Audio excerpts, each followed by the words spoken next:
Hello दोस्तों, मैं विष्णु कुमार, आप सभी का डीएस एजुकेशन हब में स्वागत है।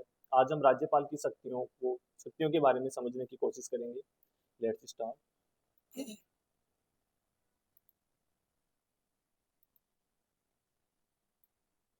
सबसे पहले बात करेंगे राज्यपाल की शक्तियां। देखो, राज्यपाल को राष्ट्रपति के समान ही कार्यकारी, विधायी, वित्तीय शक्तियां प्राप्त है। इसके अलावा राज्यपाल के पास स्वविवेकीय शक्तियां भी है, परंतु राज्यपाल को राष्ट्रपति के समान कूटनीतिक, सैन्य, आपातकालीन शक्तियां प्राप्त नहीं है। तो यहाँ पर ये समझो कि राज्यपाल के पास सैन्य शक्तियां भी है, आपातकालीन शक्तियां भी है, कूटनीतिक शक्तियां भी है। वो तो सिर्फ राष्ट्रपति को प्राप्त है, राज्यपाल को नहीं है। और बाकी की शक्तियां जो भी है वो राष्ट्रपति और राज्यपाल दोनों के पास समान है। तो सबसे पहले राज्यपाल की कार्यपालिका या कार्यकारी शक्तियों के बारे में चर्चा करेंगे। तो आर्टिकल 154 के अनुसार राज्य की कार्यपालिका की शक्तियां राज्यपाल में निहित है, जो इस प्रकार है। राज्य सरकार के सभी कार्यकारी कार्य, नियम निर्माण और क्रियान्वयन औपचारिक रूप से राज्यपाल के नाम पर ही होते हैं।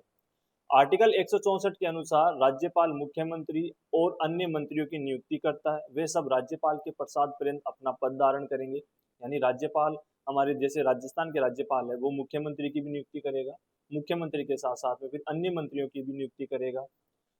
आर्टिकल 165 के अनुसार राज्यपाल राज्य के महाधिवक्ता की नियुक्ति करते हैं। महाधिवक्ता एडवोकेट जनरल की नियुक्ति करते हैं और उसका पारिश्रमिक, उसके वेतन भत्ते तय करते हैं। महाधिवक्ता का पद राज्यपाल के प्रसाद पर्यंत रहता है, यानी वो राज्यपाल की इच्छा के अनुसार इच्छा तक वो अपना पद धारण करेगा। महाधिवक्ता राज्य का सर्वोच्च विधि अधिकारी होता है। महाधिवक्ता का एक अलग से चैप्टर भी आएगा, उसमें चर्चा करेंगे कि ये राज्य का सबसे बड़ा कानूनी अधिकारी होता है। जैसे केंद्र में महान्यायवादी होता है, ठीक उसी प्रकार प्रत्येक राज्य में भी वहां का एक सर्वोच्च सबसे बड़ा लॉ ऑफिसर होता है, लॉ कानून का अधिकारी होता है, जिसको महाधिवक्ता कहा जाता है। वही नेक्स्ट देखते हैं। आर्टिकल 243 के राज्यपाल राज्य निर्वाचन आयुक्त को नियुक्त करता है, उसकी सेवा शर्तें और कार्य विधि तय करता है। हालांकि राज्य निर्वाचन आयुक्त को विशेष मामलों या परिस्थितियों में उसी तरह हटाया जा सकता है जिस तरह उच्च न्यायालय के न्यायाधीश को हटाया जाता है। यहाँ पर स्टूडेंट्स ये समझो कि जो राज्यपाल है वो राज्य निर्वाचन आयुक्त की नियुक्ति तो करता है, लेकिन राज्य निर्वाचन आयुक्त राज्यपाल के प्रसाद पर्यंत अपना पद धारण नहीं करेगा। हालांकि उसको उसी तरह हटाया जा सकता है जिस तरह उच्च न्यायालय हाई कोर्ट के न्यायाधीश को हटाया जाता है। इसके नेक्स्ट पॉइंट देखते हैं। राज्यपाल राज्य लोक सेवा आयोग के अध्यक्ष और सदस्यों की नियुक्ति करता है। उन्हें सिर्फ राष्ट्रपति ही हटा सकता है, न कि राज्यपाल। यानी आरपीएससी, यानी जो प्रत्येक राज्य के अंदर उनका खुद का एक लोक सेवा आयोग होता है, तो वहां के अध्यक्ष और सदस्यों की नियुक्ति तो कौन करेगा? राज्यपाल। लेकिन उनको हटाएगा कौन? राष्ट्रपति। ये ध्यान रखना, ये कई बार एग्जाम्स में पूछे जाते हैं कि राज्य लोक सेवा आयोग के अध्यक्ष और सदस्यों को हटाता कौन है।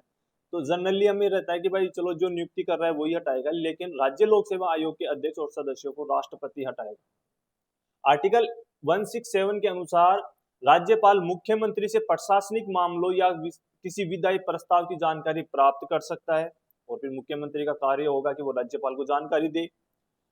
यदि किसी मंत्री ने कोई निर्णय लिया हो और मंत्री परिषद ने उस पर संज्ञान नहीं लिया हो, तो राज्यपाल मुख्यमंत्री से उस मामले पर विचार करने की मांग कर सकता है। यानी कोई मंत्री है जो मंत्री परिषद से विचार विमर्श किए बिना ही किसी कोई डिसीजन ले लिया हो, फिर राज्यपाल मुख्यमंत्री को बताएगा कि भाई साहब हमें बताओ कि ये क्या हुआ, किस तरह से निर्णय लिया गया। वो सब कुछ जानकारियां राज्यपाल मुख्यमंत्री से मांगेगा।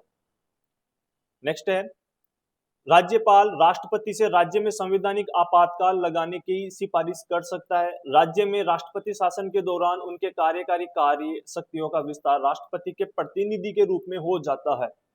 यानी यहाँ पर आर्टिकल 356 में राज्य आपातकाल के बारे में बता रखा है कि जब राज्य का आपातकाल, यानी जब राज्य का संवैधानिक तंत्र विफल हो जाए, सरकार गिर जाए, नई सरकार बनने की संभावना कम हो, राज्य के अंदर अशांति फैले, तो ऐसी कंडीशन में राज्यपाल क्या करेगा? राष्ट्रपति से सिफारिश करेगा कि सर आप हमारे राज्य के अंदर राष्ट्रपति शासन लगवाइए।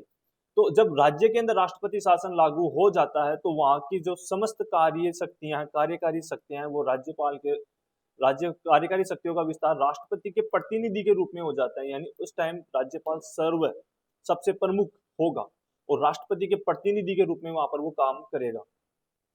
नेक्स्ट है 243 फर्स्ट में अनुसार यानी जय राज्यपाल प्रत्येक 5 वर्ष के लिए राज्य वित्त आयोग का गठन करता है। राज्य वित्त आयोग के अध्यक्ष की नियुक्ति करता है और उसकी सेवा शर्तें और कार्यविधि तय करता है। राज्य निर्वाचन आयोग, राज्य वित्त आयोग यानी स्थानीय निकाय जब हम पढ़ेंगे तब भी आएगा, स्थानीय निकायों के बारे में ये फंड देने की सिफारिश करता है। नेक्स्ट है, राज्य के लोकायुक्त राज्य सूचना आयोग के मुख्य सूचना आयुक्त और दूसरे आयुक्तों तथा राज्य मानवाधिकार आयोग के अध्यक्ष की नियुक्ति करता है। ये सिंपल लेवल से आएगा। नेक्स्ट इनके अलग से चैप्टर आएंगे, राजस्थान के आयोग जब पढ़ेंगे ना तब उनके बारे में डीपली चर्चा करेंगे। राजस्थान का राज्यपाल विधानसभा द्वारा पारित विधेयक, विधि, प्रावधानों और कर्तव्यों के अनुसार कुछ अतिरिक्त जिम्मेदारियों का भी निर्वहन करता है। वह निम्नलिखित पद धारित करता है या इनके अध्यक्ष की नियुक्ति कर सकता है। जैसे राजस्थान का राज्यपाल है, स्पेशली राजस्थान के राज्यपाल के बारे में बता रखा है कि हमारे जो राजस्थान के राज्यपाल है वो संविधान के द्वारा जो काम दिए गए हैं उनको बताया गया है कि भाई आप ये काम करना है। इसके अलावा भी वो और भी अन्य पद धारित करता है या उन कमेटी, उन समितियों के अध्यक्ष की नियुक्ति कर सकता है। जैसे राज्य सैनिक बोर्ड राजस्थान का अध्यक्ष, संरक्षक स्काउट और गाइड राजस्थान, इसके अलावा पश्चिमी क्षेत्रीय सांस्कृतिक केंद्र उदयपुर का वो अध्यक्ष होता है, उसका सभापति होता है। यदि वो नहीं बनता है तो फिर वो किसी अन्य को नियुक्त कर सकता है। इसके अलावा राजस्थान के भूतपूर्व सैनिकों के हितार्थ गठित समेकित निधि प्रबंध समिति का अध्यक्ष होता है या फिर उसके अध्यक्ष की नियुक्ति कर सकता है। भारतीय रेड क्रॉस सोसाइटी राजस्थान शाखा, इसका भी अध्यक्ष होता है। इसके अलावा राज्यपाल क्या करेंगे और उनके काम है, जैसे राज्य के विश्वविद्यालयों का कुलाधिपति होता है और राज्य के विश्वविद्यालयों के कुलपतियों की नियुक्ति करता है। हमारे राजस्थान के अंदर जो विश्वविद्यालय उनका कुलाधिपति राज्यपाल होता है। प्रत्येक विश्वविद्यालय के अंदर एक कुलपति होता है जिसकी नियुक्ति कौन करेगा? राज्यपाल। और इनकी कार्यपालिका की शक्तियों का लास्ट पॉइंट है, संविधान के अनुसार यानी 166 क्लोज 2 और 3 के तहत राज्यपाल द्वारा राज्य सरकार की कार्यवाहियों में सुगमता लाने और मंत्रियों के बीच उनके कार्य आवंटन के लिए नियम बनाने का प्रावधान है। राज्यपाल राज्य प्रशासन के संचालन के लिए कार्यविधि नियमित करवाता है। यानी इसका कहने का मतलब ये हुआ कि राज्यपाल, राज्य सरकार जो काम कर रही है, पहली बात तो राज्य सरकार किसके नाम पर काम करेगी? राज्यपाल के नाम पर। और राज्य सरकार जब काम करती है तो उनके कार्यों में सुगमता लाने के लिए जो नियम बनाने का काम है वो भी कौन करेगा? राज्यपाल करेगा। ठीक है स्टूडेंट्स, आज की क्लास इतनी ही थी। नेक्स्ट चर्चा करेंगे नेक्स्ट क्लास में। तब तक के लिए थैंक यू, धन्यवाद, नमस्ते।